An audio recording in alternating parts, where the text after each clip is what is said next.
पर उनकी जो एनर्जी है वो नेक्स्ट लेवल है। वो इंडिया के सबसे पॉपुलर मोटिवेशनल स्पीकर्स में से एक हैं। Please give an energetic and warm welcome to the one and only Sonu Sharma.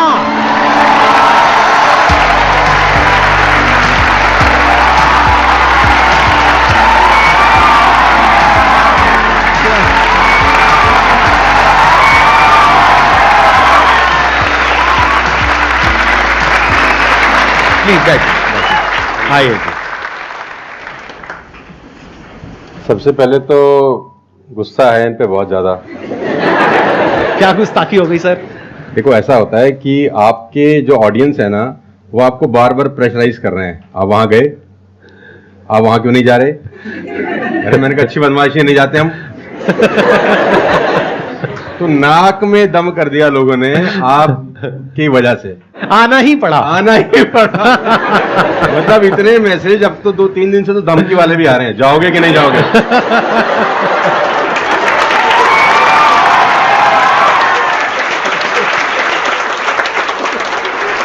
इस बहाने मिलना तो हो गया ना सर? इस बहाने मिलना हो गया। और मैं जानता हूं कि 2-2.5 महीने से हम लोग प्रोसेस में थे कि आपके से मुलाकात होगा, लेकिन अच्छा लगा बच्चों की एनर्जी देखकर और आपसे मिलकर वाकई में।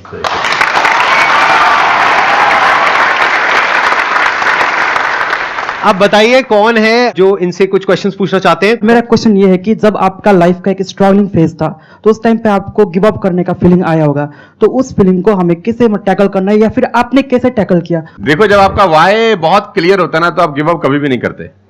कोई भी चीज क्यों करना है ये सबसे इंपॉर्टेंट रोल प्ले करता है। There is a book by Simon Sinek called learn your why, कि आप कोई भी काम क्यों कर रहे हैं, है ना। तो अगर आप उस किताब को पढ़ेंगे ना तो आपको बहुत सारी चीजें सीखने को मिलेंगी। वाई बहुत इंपॉर्टेंट है। मतलब अगर आपका वाई क्लियर है ना तो कोई भी ऑब्स्टिकल गिराने के बाद, आप गिरने के बाद, नीचे गिरने के बाद आप अपने आप उठ खड़े हो जाते हैं। तो वाई स्ट्रांग होना चाहिए, और वही लोग उठ नहीं खड़े होते हैं जिनका वाई स्ट्रांग नहीं है। मैं एग्जांपल देके समझाता हूं आपको। अब फॉर एन एग्जांपल मैं आपको वुडन स्ट्रोक दूं, 2 फुट जिसका विड्थ हो और 30 फीट जिसका लेंथ हो, और आपको बोलूं मैं यहां से वहां आपको ट्रेवल करना है उसके ऊपर चल के, और मैं आपको 10,000 रुपए दूंगा, तो आप चल लेंगे बहुत आराम से? आप सवाल को ट्विस्ट करते हैं।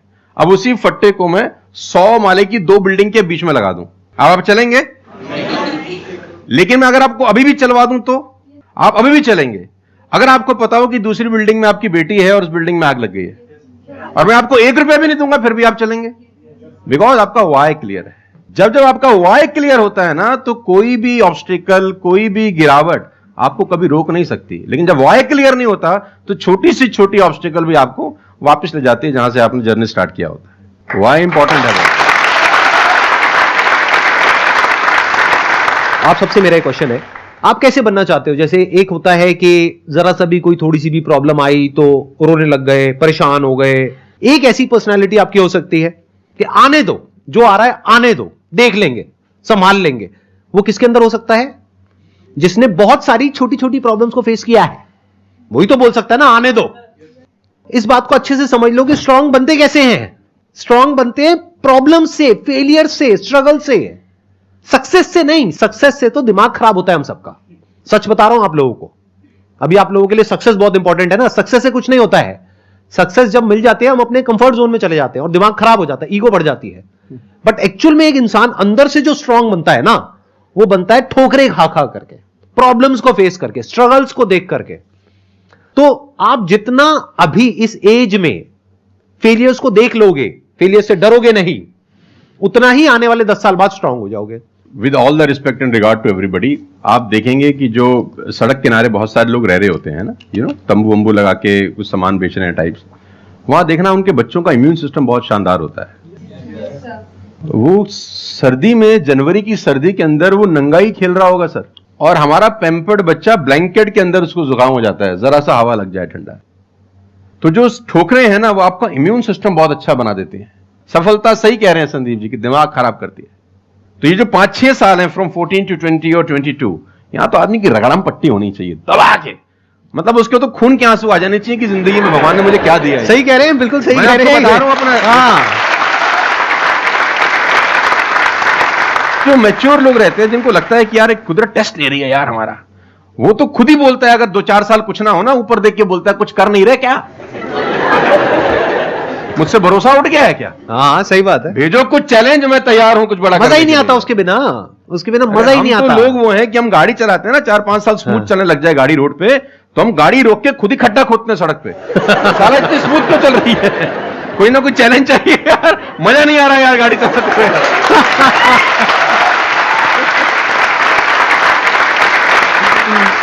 तो चैलेंजेस आपका इम्यून सिस्टम बहुत अच्छा करती हैं, और मेरे हिसाब से 14 और 20 साल का जो एज है, इसमें तो खूब पिटाई होनी चाहिए आदमी की, खूब रगड़ा पिट्टी होनी चाहिए, ताकि उसका इम्यूनिटी एक बार अच्छी हो जाए, बाकी का उसका जो 60-70 साल का जिंदगी है ना, वो लोहा हो जाता है।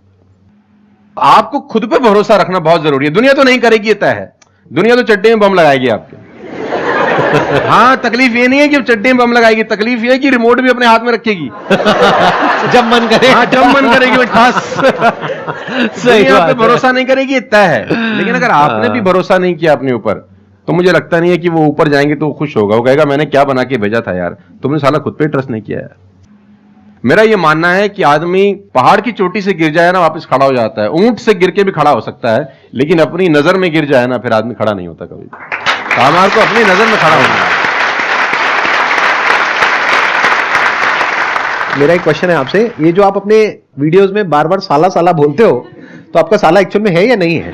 नहीं, बिल्कुल है, हष्ट-पुष्ट है। कहते हैं ना सारी खुदाई एक तरफ। एक्चुअली मैं उसको याद करता हूँ, लोग कुछ और वही मैं सोचते हैं। आजकल का जो दौर है ना, जो मुझे कई बार लोग बोलते हैं आप साला मत बोला करिए, लेकिन साला बोलने से जो वजन बढ़ता है ना बात में, वो कुछ और शब्द उसको भरपाई नहीं कर पाता। वो उसकी भरपाई नहीं हो पाती। और कभी कभी जैसा लोग मुझे बोलते हैं मत यूज करो, ये वो आदमी है जो नेटफ्लिक्स देख रहा है और न जाने क्या क्या देख रहा है और क्या क्या सुन रहा है, लेकिन उसको मेरे से पंगा है थोड़ा सा। हर आदमी रहता ना कि हाँ। इस देश में हर आदमी से खुश हो सकता है क्या? If everybody likes you have a serious problem, है ना? अगर दुनिया में सब आपको पसंद करते हैं तो आप में कोई सही बात प्रॉब्लम है, फिर आपने कोई समझौते ही किए हैं जीवन के अंदर। हाँ। तो मैं वो जानबूझ के बोलता हूं, क्योंकि उसका जो वजन है ना यार, मैं और बोलना चाहता हूं और भी कुछ, लेकिन रोक लेते हो।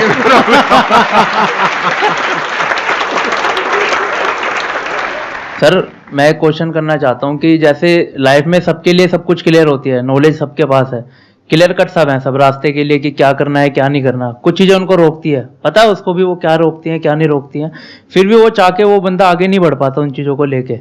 एक नेगेटिविटी उसको रोकती है और उसकी सराउंडिंग उसको रोकती है, मैटर करता है, उसको सब पता है करना क्या है, फिर भी वो रुकता है। सर इसके लिए कोई ऐसा आंसर दो, आज तक किसी ने दिया ना और क्लियर कट हो। भगवान कृष्ण पांडवों के तरफ से गए 5 गांव मांगने हस्तिनापुर, शांति प्रस्ताव। शांति प्रस्ताव लेके गए कि 5 गांव आप पांडवों को दे दो, बड़े संतोषी हैं, वो लड़ाई वड़ाई नहीं करेंगे और पूरी महाभारत टल जाएगी, खत्म, कोई दिक्कत नहीं है। तो दुर्योधन ने बोला कि सुई के नोक बराबर भी जमीन नहीं दूंगा। तो भगवान कृष्ण दुर्योधन से बोलते हैं ये धर्म है? उसने बोला मैं जानता हूं अधर्म है।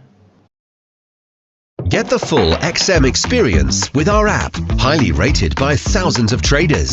उसने बोला करता क्यों है? बोला पता नहीं ऐसी कौन शक्ति है जो मुझसे करवाती है। ऐसा होता ही नहीं है कि गलत करने वाले को अरे मुझे तो पता ही नहीं था चोरी करना पाप है, नहीं तो मैं करता ही नहीं यार। पता होता है। वो कहता पता नहीं ऐसी कौन सी शक्ति है जो मुझसे गलत कराने पे मजबूर करती है और मैं करता जाता हूं। कुत्ता रहता है ना जो कुत्ता, उससे परफेक्ट एग्जाम्पल नहीं है। कुत्ता अगर रोटी चुरा के कहीं से भागेगा ना, आप ध्यान दीजिए गौर करिए, कहीं से चुरा के भागे तो वो 3 गली दूर जाएगा, चोरी से खाएगा कि कोई देख तो नहीं रहा, चुरा के लाया है। और अगर मालिक उसको अगर परोसता है, ध्यान से देखना, वो पहले पूंछ उठाएगा, 2 हाथ ऊपर के करेगा, थैंक्स बोलेगा, शुक्रिया अदा करेगा और जहां परोसी होगी वहीं बैठ के खाएगा। कुत्ते को भी पता है ये ईमानदारी की रोटी है और उस कुत्ते को पता है कि सारा बेईमानी की रोटी है, वो 3 गली दूर जाके खाता है। कुत्ते को भी पता होता है क्या सही है क्या गलत है, तो इंसानों को कैसे नहीं पता हो सकता है? सबको पता होता है कि क्या सही होता है और क्या गलत होता है। बहुत बढ़िया। फिर भी लोग करते हैं, ऐसा हो नहीं सकता। Cigarette smoking is injurious to health, everybody knows ना। अब वो 40 साल तक साला चेन स्मोकिंग कर रहा है और उसके फेफड़े खराब हो गए, डॉक्टर ने बोला भाई तेरी वारंटी खत्म है, तू विल शील लिख ले, तू जाने की तैयारी कर ले। और ये डॉक्टर साहब को अगर इनोसेंटली बोल रहे, डॉक्टर साहब मुझे पता होता, भगवान कसम मैं पीता ही नहीं, बोल सकता है ऐसे? नो, उसको पता था। पता होने से कुछ नहीं होता। मैं अपनी ट्रेनिंग में बोलता हूं execution is the most powerful thing. आपको सब पता है, सुबह सैर करने से सेहत अच्छी रहती है, हर किसी को पता होता है। गरीब भी कर सकता है, अमीर भी कर सकता है, चप्पल है तो भी कर सकता है, नाइकी का जूता वाला भी कर सकता है, लेकिन फिर भी नहीं करता ना। पता होने से क्या होता है? कुछ नहीं होता। Execution is important. यहां पर मैं थोड़ा सा ऐड करूंगा इनकी बात में। अब इस प्रॉब्लम को सोल्यूशन क्या है? जैसे फॉर एग्जांपल, एक बार आपको सिगरेट की लत लग गई, तब अगर आप एक क्वेश्चन पूछोगे तो आपके लिए सिगरेट को छोड़ना, अगर मानो आपको 10 साल हो गए सिगरेट पीते हुए, अब एकदम से सिगरेट को छोड़ना बहुत ही मुश्किल है। मैं बोलता हूं आसान है, लेकिन इतना आसान नहीं है, क्योंकि बायोलॉजिकली आपकी जो ब्रेन है वो मांगेगी उस चीज को। अब सिर्फ साइकोलॉजिकली आप क्रेव नहीं कर रहे सिगरेट के लिए, बायोलॉजिकली भी वो क्रेविंग उठेगी अंदर से। जैसे भूख लगती है, प्यास लगती है, वैसे ही निकोटिन मांगेगी आपकी जो ब्रेन है। तो इसका सोल्यूशन क्या है? जब भी कोई गलत काम करने की शुरुआत कर रहे हो, आपको पता है कि वो सही है गलत है, तभी आपने क्वेश्चन पूछा, आपको पता है कि मैं यहां पर गड़बड़ कर रहा हूं। अब वो गड़बड़ क्या हो सकती है? टाइम खराब कर रहा हूं। एक बार आदत पड़ गई टाइम खराब करने की, उसके बाद बहुत मुश्किल हो जाएगा उसको छोड़ना। बहुत लेकिन अगर शुरुआत हो रही है टाइम खराब करने की, रोक लिया, वही रोक लिया, पहली सिगरेट पे आप रुक गए, तो बच जाओगे। मैं आपको संदीप जी को ऐड करता हूं, ये बिल्कुल फैंटास्टिक बात बोली इन्होंने, बहुत जबरदस्त बात बोली। एक गुरु और एक चेला कहीं से ट्रेवल कर रहे थे, राइट? कोई जंगल टाइप जगह थी, तो गुरु ने बोला इसको उखाड़ दो। क्या उखाड़ दो? वो छोटा सा पौधा सा लगा था, इतना सा उंगली जितना बाहर आया था। तो बच्चे ने बोला कौन सी बात है, खट से उखाड़ दिया। हाँ। थोड़ा सा और आगे गए तो 2-2.5 फुट का एक छोटा सा पेड़ था। गुरु ने बोला इसको उखाड़ दे। उसने थोड़ा सा जोर लगाया, वो भी उखाड़ दिया। फिर 4-5 फुट लंबा पेड़ था। गुरु ने बोला अब इसको उखाड़ दे। थोड़ी सी उसको मेहनत लगी, लेकिन उसने फाइनली उसको भी रिमूव कर दिया। अब एक बरगद का पेड़ था करीब 20 फीट ऊंचा। गुरु ने बोला अब इसको उखाड़। बोला महाराज कैसी बातें करते हुए, कैसे उखड़ेगा? बोला यही सिखाना चाह रहा था कि एक बार जड़ें गहरी हो जाए ना तो उसको उखाड़ना बहुत मुश्किल होता है।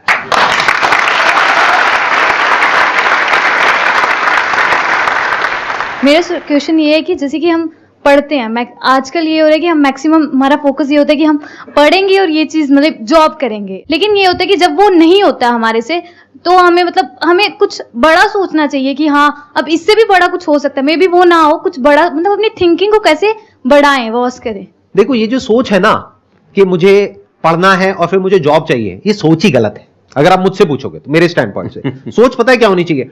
इतना तगड़ा इंस्ट्रूमेंट हमको मिला हुआ है, ये जो ह्यूमन बॉडी है, इसको एक इंस्ट्रूमेंट की तरह देखो। कितना कमाल का इंस्ट्रूमेंट है, क्या ब्रेन है हमारे पास में, क्या थिंकिंग पावर है, क्या एबिलिटीज है। इसको हम यूज कर रहे हैं किस लिए? सर्वाइव होने के लिए। सर्वाइव तो जानवर भी कर जाते हैं, उसमें क्या बड़ी बात है? तो नॉलेज को यूज करो, यानी एजुकेशन को यूज करो कुछ क्रिएट करने के लिए। माइंडसेट को चेंज करो। अभी क्या एज है? 20 साल, 22 साल। अभी सोचो कि मैं अपनी पूरी लाइफ को क्रिएट करने वाली हूं। 20 साल, 30 साल, 40 साल, 50 साल, अभी पूरी लाइफ पड़ी है। उसको कैसे क्रिएट करना चाहते हो आप? कैसी लाइफ चाहते हो आप? उसको क्रिएट करो और उस नॉलेज को, उस एजुकेशन को यूज करो उसको क्रिएट करने के लिए। अगर एजुकेशन सिस्टम से वो नॉलेज नहीं मिल रही है तो बाहर से ले लो। इंफॉर्मेशन एज बोलते हैं इसको। इंटरनेट पे भरी पड़ी है नॉलेज, नॉलेज की कहां कमी है? और अपने दिमाग को खोलो। सिर्फ ये लाइफ नहीं है कि मैंने यहां से ये पढ़ाई करी, उसके बाद में मुझे जॉब लग गई तो मैं सक्सेस हूं, जॉब नहीं लगी तो मैं फेलियर हूं। अरे नहीं, वो समय गया। आज अनलिमिटेड ऑप्शंस है। फिर भी अगर हम ऐसी बात करते हैं तो इसका मतलब क्या है कि अभी हमारा दिमाग खुला नहीं है, दिमाग बंद है। बोलते हैं ना, mind is like a parachute, it can't work unless it's open. तो दिमाग को खोलो, देखो दुनिया में क्या क्या हो रहा है। Job is not the only way to make money, there are lot of ways to make money. You must have that capability to create something of value for the society, for the world. अगर आप ऐसा कुछ कर सकते हो तो दुनिया तैयार है आपको पैसा देने के लिए। आप इसको ऐसे देखो, मैं आपसे एक क्वेश्चन पूछता हूं। आपकी लाइफ में मानो कोई बहुत बड़ी प्रॉब्लम है और वो किसी पर्टिकुलर प्रोडक्ट से या सर्विस से सॉल्व हो जाती है, आप पैसे दोगे या नहीं दोगे? देंगे। दोगे ना? तो और लोग भी तो आपको देंगे। इसी को तो बिजनेस बोलते हैं। मेरा एक वीडियो है, अगर टाइम मिले तो देखना, कि इस दुनिया में जंगल का शेर बनना, सर्कस का नहीं। शेर तो सर्कस में भी रहता है ना। अब वो जो चाबुक वाला ना उसको नचाता है, आग में से भी कूदने को बोलता है तो बेचारा कूद जाता है। उसको सिर्फ सहूलियत ये होती है कि उसको टाइम पे खाना मिल जाता है बस। लेकिन जो जंगल का शेर है उसको कभी मिलता है, कभी नहीं मिलता। उसको रोज हॉन्ट करना पड़ता है। Every day when the sun rises उसको भागना पड़ता है शिकार के लिए, नहीं तो वो शाम का अपना सूर्यास्त नहीं देख सकता, मर जाएगा। डेली भागना है, डेली दौड़ है, डेली लड़ाई है, डेली जंग है उसकी। लेकिन सर्कस के शेर के साथ कोई जंग है ऐसी नहीं। उसको धूप की तकलीफ नहीं है, धूप उसको पड़ेगी नहीं, बारिश उस पर आएगी नहीं, सेफ सिक्योर है, मस्त रह रहा है, उसकी टेक केयर हो रही है। लेकिन साला कोई जिंदगी है? बच्चे भी पूंछ पे हाथ लगा के चले जाते हैं जब पूंछ बाहर घूम रही होती है। अब यही पिंजरा हटा दो, अब बच्चे को बोला हाथ लगाइयो, है ना। तो जिंदगी में बनना तो जंगल का शेर बनना, चैलेंजेस होने चाहिए। आराम से 2 टाइम का खाना मिल जाएगा, वो तो सर्कस वाली कहानी है, मुझे सूट नहीं करती। जंगल में रहे, खाना मिलेगा नहीं मिलेगा लेकिन शान से जिएंगे। 100 साल की नालायक जिंदगी से 30 साल की साले शानदार जिंदगी ज्यादा अच्छी है।